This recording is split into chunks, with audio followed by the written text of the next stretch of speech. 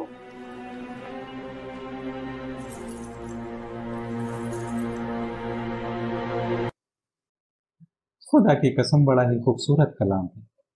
ये किसी इंसान का कलाम नहीं हो सकता। ऐसा लग रहा है जैसे मेरी आंखों पर पट्टियां बंधी थी और अब मैं सब कुछ देख सकता हूँ। हम सब एक खुदा की मखलूकात हैं, एक खुदा जिसने हम सबको एक जोड़े से पैदा किया है। वो एक खुदा जो हमें बराबरी का हक देता है, तख्लीक, हुकूक और फराइज में भी। दौलत और बराबरी कोई फक्र करने की चीज नहीं। लेकिन अबू सुफियान और उसके परिवार वालों ने जो सलूक साद बिन अबी वक्कास के होते हुए आप लोगों के साथ किया, तो सोचो वो हमारा क्या हाल करेंगे अगर हमने उनके बताए तरीकों को छोड़कर नबी की इब्तिदा करनी शुरू कर दी तो। अम्मार के अब्बू, जब आपको सच्चाई का पता चली गया है जैसे कि हमारे नबी ने बताया, तो अब आपको किसका डर है? हमारे साथी यानी मखजूम कबीले वालों का, या उनके खुदाओं का, या हमारे और आपके सरदारों का? हाँ, ये सच है कि मैं अबू हुदैफा के यहाँ गुलाम औरत थी। वो बड़े ही नेक दिल और ईमानदार इंसान थे। उन्होंने मुझे आज़ाद कर दिया और आपके साथ मेरा ब्याह भी करा दिया। लेकिन कुरैश की औरतें आज भी मुझे एक गुलाम की तरह ही मानती हैं। जब भी वो मुझे देखती हैं तो बस यही बोलती हैं कि वो देखो अबू हुदैफा की गुलाम औरत। अगर कोई मुझे अपने पास बुलाता भी है तो सिर्फ अपनी खिदमत कराने के लिए। उन्होंने कभी भी मुझे अपने पास बैठने का मौका नहीं दिया। मगर आज मुझे पता लग चुका है कि मैं किसी की गुलाम नहीं। मेरा मालिक बस वो एक अल्लाह है। अम्मार, मुझे नबी के पास ले चलो ताकि मैं भी इस्लाम कबूल कर लूं। और अगर तुम्हारे अब्बा नहीं जाना चाहते तो कोई बात नहीं, मैं आगे भी उनकी ऐसी खिदमत करूंगी जैसे पहले करती आई हूँ।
दिखाओ मुझे तुम क्या कर सकते हो।